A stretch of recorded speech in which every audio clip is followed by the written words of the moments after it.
CFI Pro, here for the next installment of our Fundamentals of Instruction line of education that we're working on in this supposedly 8-week course. I think it's going to run a little bit long just due to the amount of information that is having to be recorded and edited. So without further ado, let's get started. So this particular information comes from Chapter 8 of the Aviation Instructor's Handbook. It is labeled Techniques of Flight Instruction. This is also the next area of operation in our practical test standards. So this comes from area of operation 1, task F, and it is also called Techniques of Flight Instruction, right out of the PTS for certified flight instructor for either single or multi. It does not matter. It's the same one. So whichever one that you're looking at studying for, it's the same one. So without further ado, let's get started. So today I'm going to be here to talk to you about the techniques of flight instruction, and that is exactly what the name says. It's kind of self-evident that we're going to talk about just the flight instruction portion. And when a person comes to you and starts to flight train, it is not like the ground portion. There are a lot of obstacles that someone could run into during the flight instruction portion, which is much different than the ground instruction portion. And we have an acronym here, and the acronym that you see here is WIPA UA, however you want to say that. I have a way that I say it, but it may not be polite for the video. So what is the first one that we would want to look at? Well, the W is worry or lack of interest. In flight training, I think that there is a lot of worry sometimes. There's a worry to do good. There is a worry that things are going to go wrong. There is a worry that you're going to be scared about something, like going into like spin training or something for the CFI rating. There is a lot of things that you would have to worry about. And also you have a lack of interest as well. There's certain things that are in flight instruction that people just don't want to know how to do because they deem them boring, or there's just not a lack of interest in it. And as an instructor, I have to foresee this lack of interest and foresee this worry, and also be able to recognize it if it should come about. And I have to kind of put that fire out when it happens. So if I see any of these things, I as an instructor need to be very, very aware that this is going on and I need to fix it. The next one is impatience. And impatience is, I think it's rather difficult to pick up on. And it can very much be similar to other items that you would have to deal with in this acronym. But normally where you would see impatience is something that has to be done that's very meticulous, but they want to be able to move on and go to something else. So the impatience that they would have would make it where their learning would not be as effective due to the fact that they're just wanting to skip through this and get to the next point, which they find a little bit more interesting. You'll see this a lot in people that are in career courses where they go from what they call ab initio, from start to finish, from private all the way up to flight instructor, and they'll get to certain phases of their training and they're just like, yeah, I know I got to do this, but I just really want to get to the next point, so let's keep going on. And so what do you have to do on that particular point as an instructor? Well, if you recognize the impatience, you have to make it where they don't have that impatience to move on to something else, and that they do see importance of what they're doing, and that you don't make it where it's where they're wanting to move on faster than what they're doing. So you could make it more interesting, is what I'm trying to say. You can make it more interesting. You could do more things to make it better for them, and work with your client to figure out, why are they so impatient to move to the next thing, and then you could correct that for them as well as the next person that's coming through. The next one is physical discomfort, illness, fatigue, or dehydration. We don't need to necessarily handle each one of these. I think they're most self-explanatory. But if a person is in the airplane and they have any of these items, it makes it very, very difficult to learning during the flight training portion. So, like for instance, I personally have had every one of these happen, and some of them have more to some of these items affect you in different ways. And like for instance, dehydration. I've had dehydration before in the airplane, and one of the byproducts for me in dehydration is muscle cramps. And if you've ever been in an airplane and you've had a muscle cramp in your leg, there's nowhere to kind of extend your leg out, and it really is a bad situation.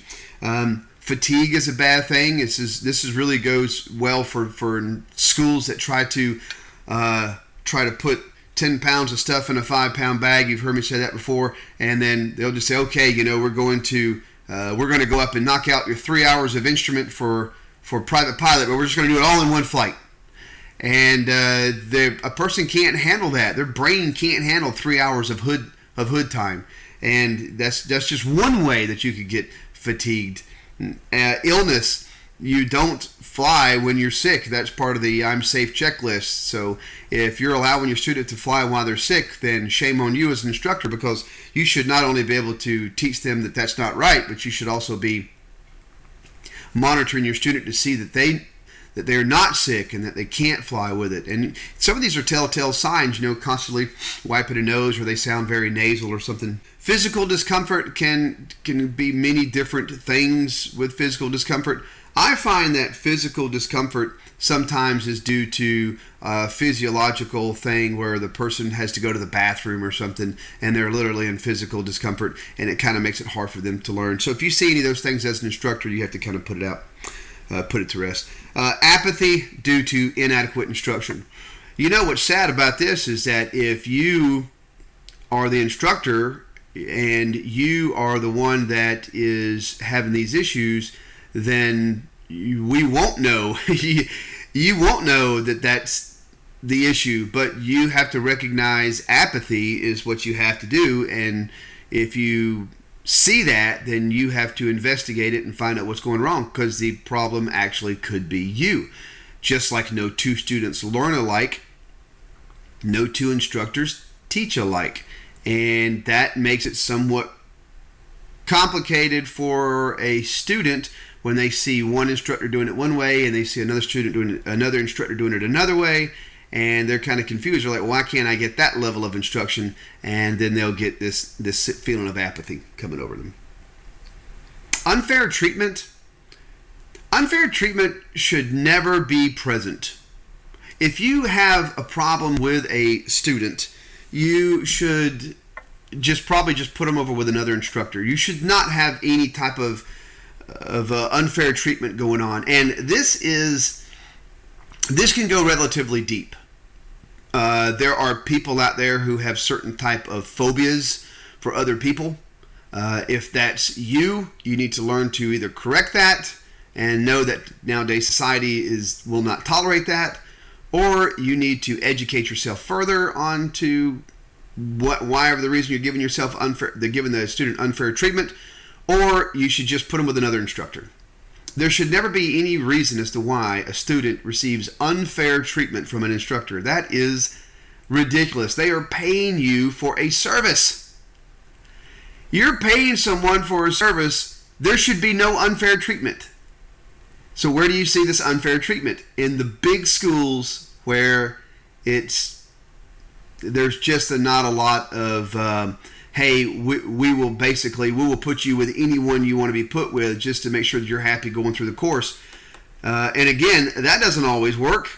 You could have a person who every time things don't go right, they want to switch instructors. So how do we have to battle this? Well, remember, this whole entire course is about us being a better instructor. So it's us. We have to do the changing. We have to do the accommodating. The instructor has to be the one to conquer the unfair treatment. The last one is anxiety. We talked about anxiety on Area of Operation 1 Task A, Human Behavior and Effective Communication, where anxiety is that feeling of nervousness, worry, or unease about something that is going to happen. And this is, I think, in the flight portion is huge, because there's a lot of things that we do in the flight portion, I think, that a person could have a lot of anxiety about if they're not taught what it is prior to going up into the airplane. I remember when my instructor, she said, we're going to go up today and do stalls. And I'm like, whoa. Why are we messing with the engine? And she just looked at me really funny and she goes, what are you talking about? And I said, I don't want to have anything, stall the engine or anything. She goes, stall the engine? She goes, didn't you do the homework I told you to do last night? And I'm like, yeah, of course I did not.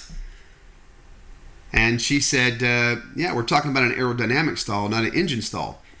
But my mind was, what I had heard was stall. And the only thing I'd heard before that in stall was, like, oh, my engine stalled, I had to pull over on the side of the road. So I, as an instructor, have to counter these anxieties to make sure that they don't happen. And if I educate my student prior to doing any of these things that would cause anxiety, then I could get past that. Okay, so those are called obstacles to learning during flight instruction. The next thing we've already talked about in ways of teaching. We talked about the demonstration performance method. Now here's a question for you. Why would we talk about the demonstration performance method in two different lessons? Why did we talk about it before and why are we talking about it now? If this lesson is only dealing with things in flight instruction, why are we talking about the demonstration performance method again? Well, if you remember back when we talked about the different ways of teaching on Area of Operation 1 Task C, the teaching process, we said that this was one of the teaching methods that could not only deal with ground, but as well as the flight portion. So, in regards to the demonstration performance method, if I were going to teach an in-flight maneuver, I would definitely have to use the demonstration performance method to do it because I want to be able to explain how to do the maneuver prior to going out to do the lesson, and then I want to get into the airplane, get out there and demonstrate how to do it, have the student perform it, have me supervise while they're doing it, and then I'll evaluate the maneuver as we go and do this maneuver on and on and on again.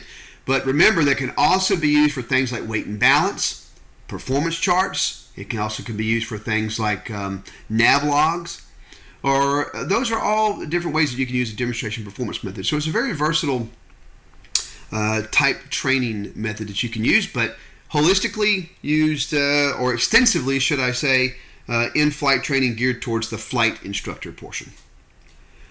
So while we're in the airplane, one of the biggest safety concerns that we have is who's flying the plane? Who is the one that's making the shot calls? Who is the one that's doing this? And this is very important for you to demonstrate this early on in the flight training.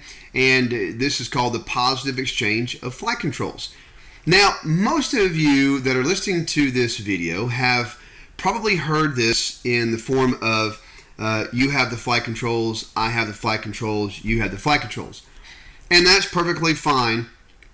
However, as an instructor, there's something that you have to teach your students beyond that. And that is when you are saying you have the flight controls, there's two other words that kind of when you want to go with that. And that is offer and look. So when I offer the flight controls, I want to look over at the other person to see that they're coming on the controls. That's very, very important. So offer, look. That's the first portion, and that is dealing with you have the flight controls, offer, look. And then when you say I have the flight controls, then you want to accept and verify. Offer, look, accept, verify. So I want to accept the controls and then verify that the other person is giving me the controls. The last part of that is you have the flight controls, and that is acknowledge and release. So when I'm trying to teach a client to do this positive exchange of flight controls, I don't just say, you have the flight controls, I have the flight controls, you have the flight controls. I want to make sure that I teach them to do the offer, look, accept, verify, acknowledge, release. And this is very important because how do most instructors do an exchange of flight controls while they're flying on a lesson? This is what they'll do. Okay, I've got it. Let me show you something real quick. And that's it. And that's not the correct way to do it. You're setting a bad stage for the student. You're telling them that it's perfectly okay that is a perfectly okay way to have an exchange of flight controls, and that is not correct. You have to do it the bona fide real way. If time is of the essence, then you have to play that by ear. We're not saying that every single situation that time is of the essence. We're simply just stating that this is the proper way to do an exchange of flight controls. So one of the other things that we have is the sterile flight deck rule. Now, the sterile flight deck rule is only defined in FAR Part 121 for the airline people. And what this is basically saying is shut your mouth during critical phases of flight, where a critical phase of flight is defined as taxi, takeoff, landing, and cruise, unless you're cruising below 10,000 feet, which in the flight training community you probably are. And we only want just the essential conversation during this time. So just the essential conversation. So if you are instructing, that is essential conversation. That would not be considered non-essential. But what you don't want to be talking about is as you're taxiing and you see, oh, look at that. Yeah, look at that place over there. They have all the jets over there. I heard they're hiring at like 300 hours in the right seat. No, that's not the conversation to be had during the flight portion of the training. So practice the sterile flight deck rule. If you practice it and you preach it, the student will do it. It'll just become second nature to the student. One of the other tools that we use in our flight training regime is the use of distractions. And we have to get used to learning how distractions are, or how they happen in real life, and how you are going to use that real life method to introduce that into flight training. And we know that this use of distractions is a real life thing because 60% of all stall spin accidents occur during the takeoff and landing phase when probably someone was distracted. And knowing that particular instance there, we have to be able to train someone to recognize distractions. And you can intentionally cause distractions while the student is flying the aircraft to train them how to improve their situational awareness. And it is your duty as an instructor to provide that training, to tell them how they can divide their attention between their flying and the distraction. And how could you do this? Well, some of the bare bone basic ones, even you've probably done in your flight training, is to just maybe drop something in the floorboard and see if they'll pick it up. But when? Well, when they're approaching the hold short line, when they are on the upwind, less than 500 feet AGL, when they are in some other critical phase of flight, and you want to distract them, just give them a distraction. So dropping the pin, that's a big one. I don't like doing that one as much. I have little subtle ways that I teach distractions. I teach distractions through as much real world stuff as I can get. The dropping of the pencil or pen in the floorboard, I definitely do at some particular point in their training, but I just simply say, leave it there, leave it there, leave it there. Do not try to pick that up while you're trying to take off this airplane. Just leave it down there. There's nothing that you have to write while you're on the upwind, so just leave it there. I may also ask the student to get something out of the back seat. I like to ask them information that was on the ATIS or something, or the AWOS or ASOS. I would say, what was that barometric pressure again? I don't think you got it dialed in correctly. And then I have them come off of the takeoff phase and go start dialing in radios and whatnot. You can also do lengthier distractions too, like a diversion to another airport. That's a very lengthy distraction. It definitely takes their mind off of the navigating and flying the airplane. So get used at the art of distractions, because I think it is an art.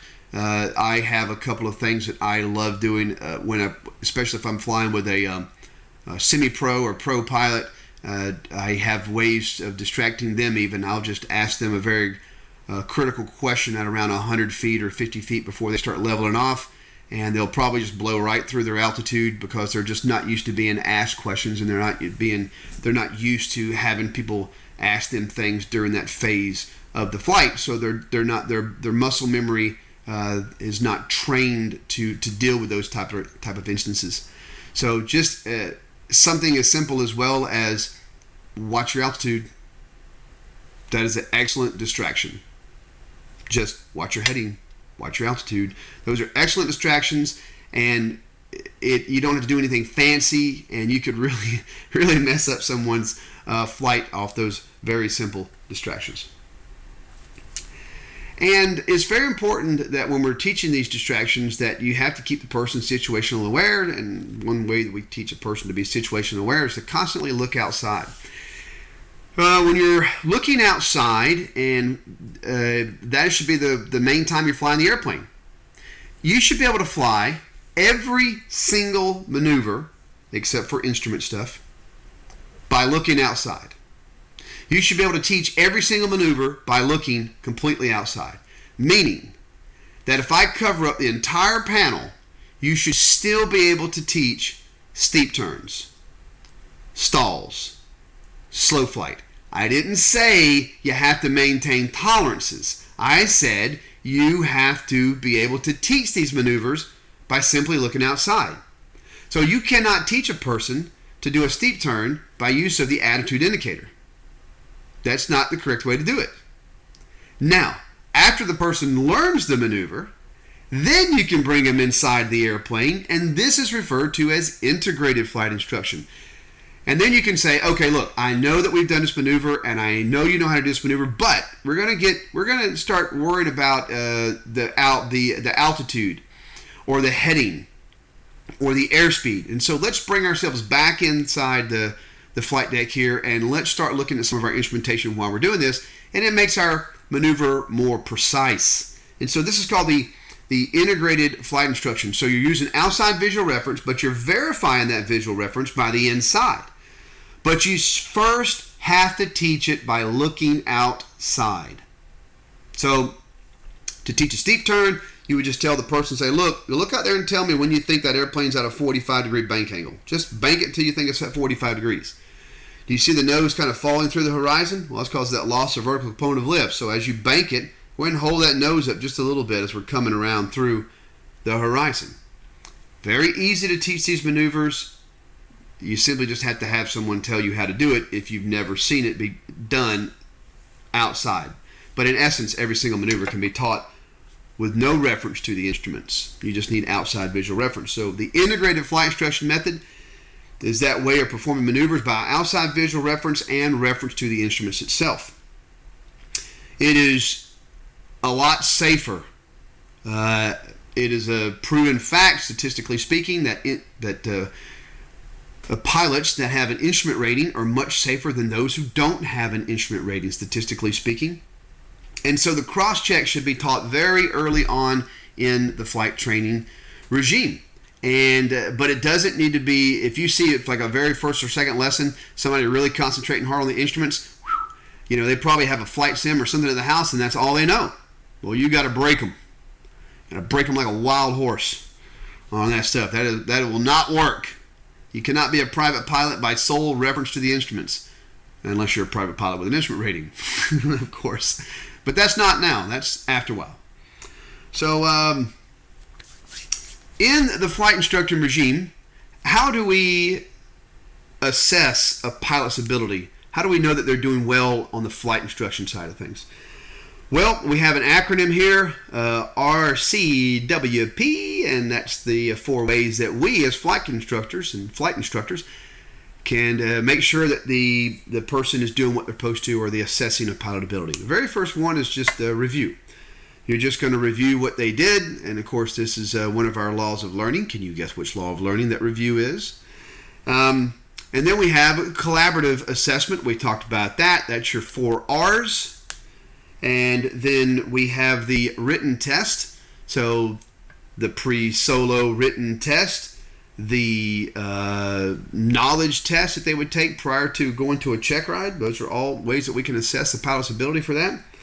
And a performance-based test. This would be like a stage check or a check ride. Those are very, very easy ways for us as flight instructors to assess that pilot ability. What are we looking for? What are we looking for when we are flight instructing to make sure the person has the correct ability? Well, the first one is we want to look at their demonstrated ability. So just have them to demonstrate something to us, and then, so if I say, show me this, could they do that? Check, ops check, good. Then we know that their demonstrated ability is good. Their post-flight evaluation. After the flight, tell me about how the flight went, and that's called a post-flight evaluation. Correction of student errors. When should we correct student errors? Right when they happen. The law of primacy dictates that. So we want to make sure that we do that as soon as possible so that we can correct that. We don't want them learning bad habits. Pilot supervision. Pilot supervision, the way we assess through that would be when a person is out soloing or they're doing something. I even like to do pilot supervision using a flight tracking program. I also do another system that I use personally on my students is I use a program called Cloud Ahoy. And I make the student download the program to their phone and mount their phone in the airplane. And so when they're going flying, it records all the flight data. But it records the flight data and can portray it on a AHARS type environment. So I can actually see, were they on course? Did they get off their altitude? I can see the track, their course. I can see their altitude. You can see a tremendously large amount of data. I think it's about $45 or $49 a year. Great instructional tool for you to use as an instructor. And I can come back and debrief their flight with them, even though I wasn't on it. Cloud Ahoy. Strongly recommended. I use it all the time. How do you assess a pilot in dealing with normal changes? So dealing with normal changes, that's another one. How do you assess them in that? Role-playing, scenario-based training. You give them a situation and you see if you can deal with it. Pretty simple. Visualizations. Visualizations deal with, every single time you take off and you get that look that you see outside. Okay, I know I'm climbing. And this is our VY speed. And so this time when I'm climbing out, I notice that my nose is a little bit further down to maintain VY. I don't understand the why. Why is that? Well, it's because you forgot to retract your flaps. And you're pushing your center of lift further to the back of the wing, and so you're having to pitch down to get the speed now because of the drag and the center of lift being in the back, and now I know kind of thing. So that visualization is everything to a student pilot. Just like I told you about visualizing the steep turn. To get that visualization, just say, all right, now, what are you looking for in this maneuver? And we can assess them by doing visualizations. So what would you be looking for? How would you know that this maneuver is going south? So their visualizations would do that. Practice landings is another way that we can assess a pilot ability. And you should be as hands-off as you possibly could be on the landing. A lot of these flight trainer airplanes, the Skyhawk especially, the Cessna Skyhawk, it can take a beating with those spring steel landing gears. Other ones that have an oleo strut landing gear, not as much beating it can take, but sometimes it's better just to let the person make these hard landings and then say, all right, tell me what you did wrong. Where did you go wrong? But when you're out with a student and you're doing practice landings with them,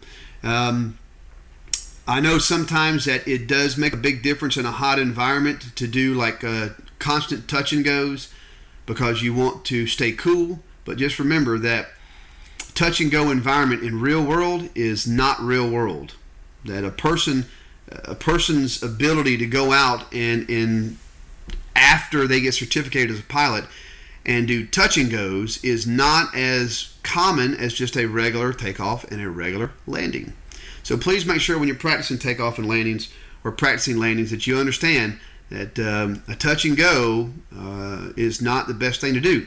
How do you counter that? Ask for a stop and go, especially if you have enough runway. If you're training on a runway that's 10,000 feet, please ask for a stop and go. There's no reason to taxi all the way back. You just do a full stop on the runway and then full power and take off again, and you don't have to taxi all the way back. The last way that we assess a person's ability is through a practical test recommendations. And what publication do we use as an instructor, which is the official assessment tool of the check ride? If you said PTS or ACS, then you're batting 1,000 because that's correct. So have a certain reliability, a certain liability and reliability, I guess, to do these things as instructors, and that is to make these practical test recommendations where the student is going to pass. It's very, very important. Remember that signing someone up before they're ready is a breach of faith, so we definitely don't want to do that. So that is another way that you can assess your pilot ability. If you look in the book gives 3 very clear reasons for assessing of a pilot ability. And it says that if you learn to assess properly, that you're going to find out 3 things. One is what students have learned, or what students learn. You can find out what they have learned. The second thing is you can find out how students learn. Remember, no 2 students learn alike, so you may have to change up your instructional technique to do that. And then the next one, or the last one, is how well a student learns. And if you are constantly assessing, you will definitely find out how well that your students will learn.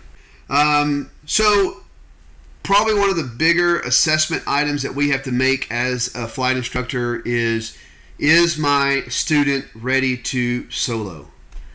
Wow, what a big thing that you have to go over with a student prior to doing that. And there's a lot of things that actually go into the pre-solo flight process. We have 10 hours of flight training that we have to do with them prior to the solos, and we have to cover a lot of things within those 10 hours. And some very obvious tasks that we have to be aware of is checklist usage. Because there's so much stuff going on, our client is not going to be able to remember everything. So what do we have to do? We have to get them used to using a tool that is useful when we're not there to help remind them to do things, and that is the checklist. Acceptable takeoff and landings doesn't have to be perfect, but it has to be safe. So please make sure that your students do very safe things, and they fly safe, and that their takeoff and landings are acceptable in regards to safety. One of the other things is most solos happen in the practice area.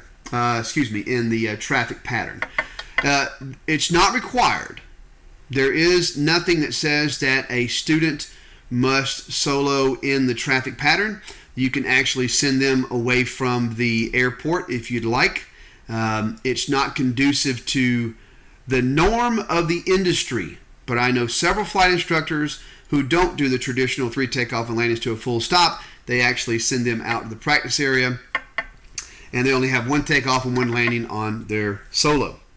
But traffic pattern etiquette is probably one of the biggest things that you have to worry about. When a student pilot is in the traffic pattern, they need to be aware of other people and what's going on and have etiquette. Like, don't cut people off, and don't turn final too early if a Learjet is calling a 4-mile final, and your student turns a 2-mile left base because they don't understand how fast a Learjet's going. So you have to tell them about the etiquette, and not too close to someone else, and how to do S-turns on final if they need more spacing, and how to give a right 360, and if they're going to join a pattern, how not to cut someone off. But everything dealing with the etiquette of a traffic pattern, you've got to teach them that. Aircraft control is the next one. So there's a lot of things that deal with aircraft control. When you are teaching a student how to have aircraft control, think about the student not having aircraft control, and that's kind of a better way to think about control. I think probably the students would lose control on a stall situation on the upwind. I think a student would lose control on a base to turn final when they're trying to overshoot the final and they're trying to correct too hard using the cross control technique, and they end up stalling. And they could also have a loss of control in regards to a go around. So you want to teach aircraft control throughout all those regimes, because you definitely don't want the student to go up and have a solo and then have a loss of control. That would not be good for them or you. To have a loss of control is probably one of the worst things that a pilot could have happen to them, because I don't think there's anything worse than being in an airplane and you're trying to control the airplane, but the airplane's not doing what you want it to do. You literally have no control over it. I've had it happen twice in my career. It's been the most terrifying thing that I've had to deal with, and I've done it at very low altitudes, below 3,000 feet, and I've had a loss of control at 25,000 feet, and I didn't recover until around 7,000 feet, and that's a lot of altitude to lose when you're tumbling in IMC conditions in an airplane. That's a story for another time, but when you don't have that control, that could be the worst. So you have to teach them about the control. Proper radio communications, they're the only person in the airplane. They need to be able to communicate on the radio. And not necessarily with you, because you're down there with a handheld radio and if they get confused about something, but you shouldn't have to deal with that. If you've properly prepared your client for the solo, they don't need to talk to you. Unless something extraordinary comes up, like something that you haven't trained them on, but that should not be the fact if you really think about it. So the proper radio communications is vital, especially if you're soloing at a controlled tower field. There are some other tasks that are kind of less obvious that a student should be aware of prior to solo, and that is just dealing with things that happen in the airplane as they come up. These normal challenges or changes that may arise during the flight, and you have to teach them that if they don't know what to do, they have to ask someone. So I'll be on the ground with my handheld, or if they're at a controlled tower field, then you can ask them to talk to the tower if that happens. And are these really way out of the ordinary things? No, they're not. It'd be like changing of the winds, which may cause a change in the traffic pattern. It could be traffic pattern congestion. Many different things. How is your student going to react to a comment if the controller says, 135 Alpha, go ahead and make a left-hand turn, cross midfield, and join the left downwind for runway 25, clear to land? Would they understand that if you've never told them about that? And so if they don't, what should they do? Well, they should be trained to be able to ask the controller what they're talking about. The proficient execution of a go-around does have something to do with the loss of control, but being proficient in the go-around, I would rather my student do more go-arounds than I would touch and goes, because the landing is not as troublesome as a go-around is. We have more balked go-arounds than we have balked landings in the industry, and loss of control right now is one of the hot spots with the FAA. The safety community is very big in loss of control on the go-around. There's not a lot of big, huge safety things out there about landing airplanes.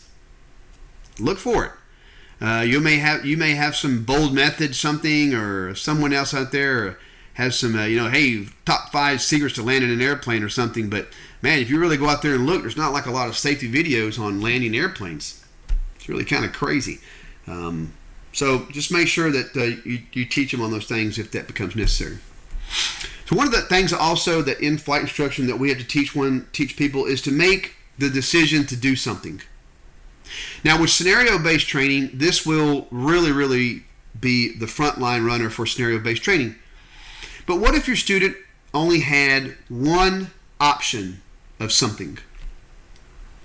So you taught them in their training about this, and then the only thing you taught them to deal with that is just this one thing. Okay, this is aeronautical decision making, or ADM. ADM is you see something, and then you are like, how can I deal with this? And every one of those ways that you can deal with that is a decision-making route that you can use. ADM. ADM's the why in the road. So this just came up. I'm going on the road. This just came up. What do I do? Oh, well, I can get off here. or I can go this way. Those are all decisions I can make. That's ADM. So ergonomical decision making is the path that you choose when confronted with a specific situation. And it's pretty simple. We define the problem, we choose a course of action, and we implement the decision and evaluate the outcome. And the thing about it is that this stuff happens quick. Our brains, if we've been trained correctly, our brains processes data so incredibly quick, like the need for a go-around. It's not like we're in the airplane and go, let's see here. I appear to be a little too high. I could either do this or I could do... No, it just happens. So the more that you train your student in the art of aeronautical decision making, the better they'll be. And we do this by giving them more ways that they can deal with problems. So scenario-based the living crap out of your student.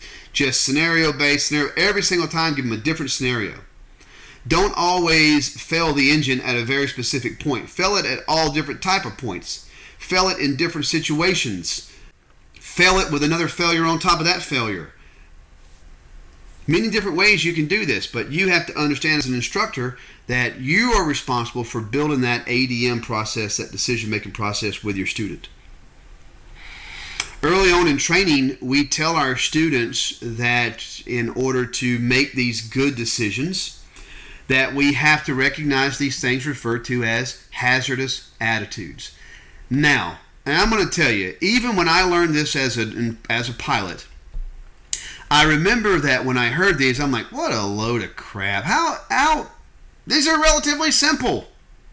But you know what? I found myself victim of every one of these throughout my career. And I have a feeling that if my instructor would have really pushed these things on me, these hazardous attitudes, and you already know what they are, we're going to go over them though, that I would have been more prepared to deal with these aspects, these particular things in my flying career. So the very first one that we have is called anti-authority. And those are the person that just basically doesn't follow the rules. So the antidote to anti-authority is follow the rules. They're usually right. Do you know why the FAA makes up rules? Do you know what the leading cause into the FAA making up a rule is? Yeah, somebody got very, very, very badly hurt. Or it's just blatantly illegal. But normally the hurt thing. That's the reason why when aviation first started, the regulations were this thick, and then now they're this thick. Or even thicker. Because we have more than just one type of regulation. You just know 6191 NTSB Part 830. And maybe FAR Part 1. There's a lot more out there than that. The next one is impulsivity. Impulsivity, I think, happens to more of the low-time pilots, low-time instructors, and they just want to do something as quickly as possible and go ahead and get it over with. But sometimes you just have to say, not so fast. Think first, and that's the antidote to impulsivity. Not so fast. Invulnerability. Invulnerability means that you just think that this stuff doesn't apply to you, or it would never happen to you, or the odds are this, and it could happen. So the antidote is for invulnerability is it actually could happen to me, and Murphy's Law sometimes will dictate that it will if you keep thinking like that. Macho. Because of the sheer nature of our industry, this hazardous attitude runs really, really deep. And the bottom line is in this, with macho, the antidote is taking chances is foolish. One of the most favorite things I love to do in aviation is the high-speed, low-pass. That's like the closest thing I can get to an air show thing for me. I love doing that. In pretty much any plane, I really don't care. It's just, I don't know what it is about doing a high-speed, low-pass. But you know what? In all being fair, it's probably not the safest maneuver in the world. And the FAA has a written rule that says if it's not conducive to a normal takeoff and landing, you shouldn't be doing the maneuver anyway. So where should we be doing our low altitude, high speed passes? Probably at like 500 AGL. But that's not very impressive now, is it? But see, that is that macho talking. That's that macho talking. And there's probably a lot of you who listen to me and are like, yeah, man, this is a lot better closer to the ground. Well, that's your hazardous attitude talking to you. The next thing is resignation. I think it's a little bit harder to recognize this because it's sometimes it's kind of in the unconscious mind. But the antidote for resignation is I'm not helpless. I can make a difference. And this can go into many different aspects. But what you have to take away from resignation is this. Even sharing a story about something that you did stupid is battling resignation. I like to do that a lot because I like people to understand that even before they even get in the airplane, they have choices and they are not helpless. And if they know what to do, then there should never be any resignation. If they've been trained properly, then resignation should not be a factor.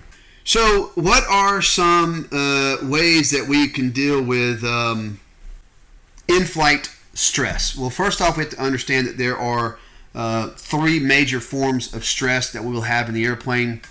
The first is called physical stress. The second one is called physiological stress, and the last one is called psychological stress. And you have to teach your clients to deal with all three of these, even though you could fall victim of one or all three of these yourself.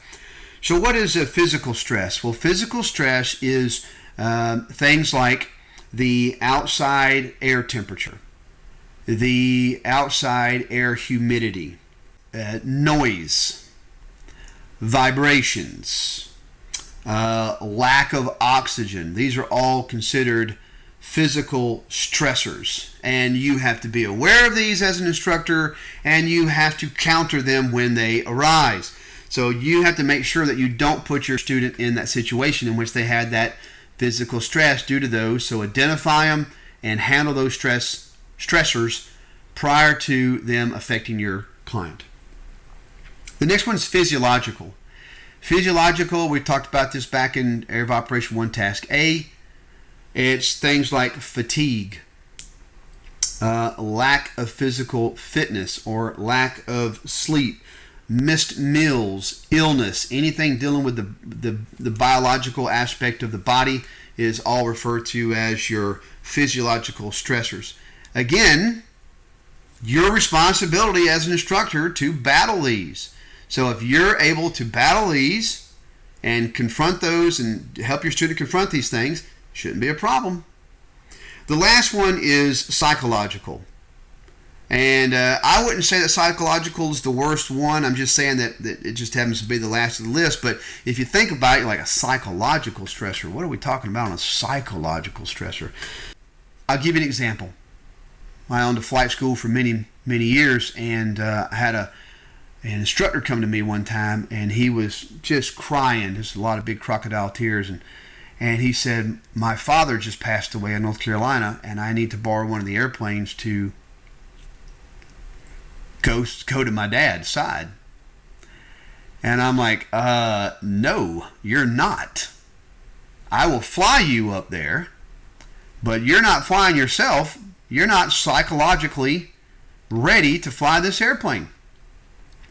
And that would be too much stress on him in that. So psychological stressors are things like a death in the family, a divorce, having a sick child or sick family member that you're worried about.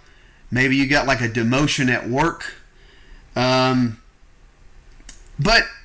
I think in my mind that it may also deal with you having to deal with a problem that arises in flight.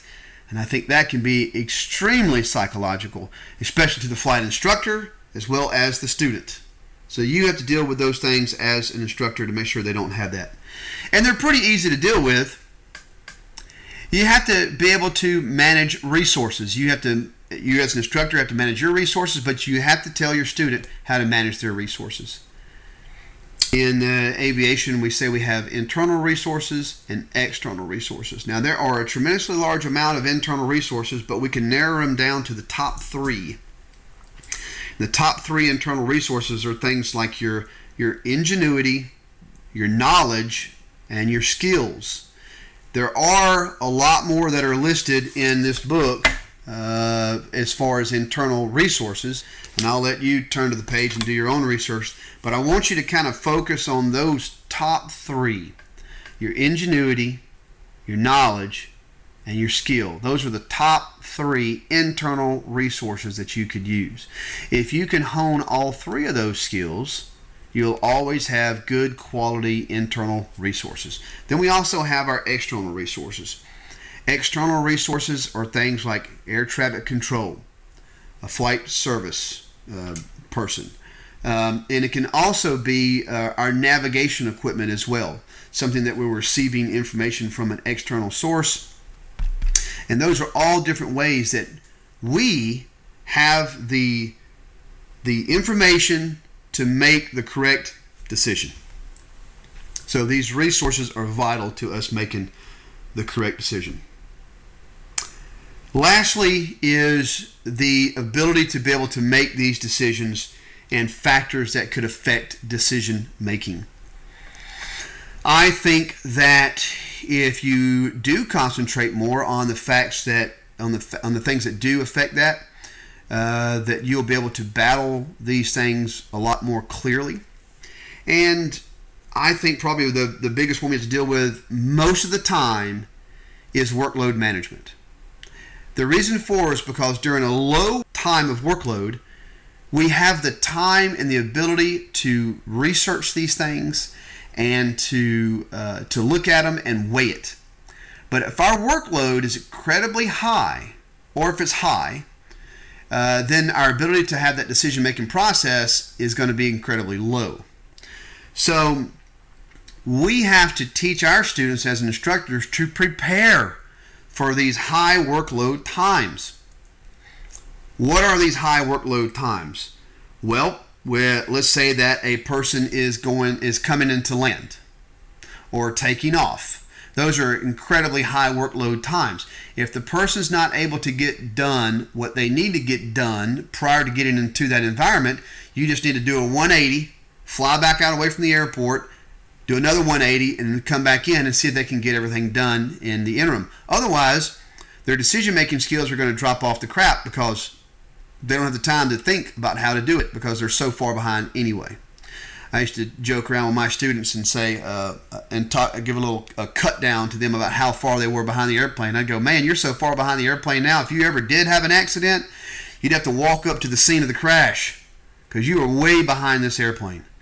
So you have to teach your students to stay ahead of the plane and to manage that workload. How do they know? How do they know that they're in a high workload environment? The key way is they'll tend to start working faster. If you see yourself trying to do so much at once, working a lot faster, man, your workload's going through the roof. And so if you see that, you have to make sure that you stop, think, slow down, and prioritize. Such a very important thing. But if you don't train on these aspects, if you don't do what I'm trying to teach you how to do, every bit of this useful stuff will be nothing more than the end of a video that you watched online. It'll never benefit you as an instructor because you're not using these skills which are required for you to teach a student the correct way to do things.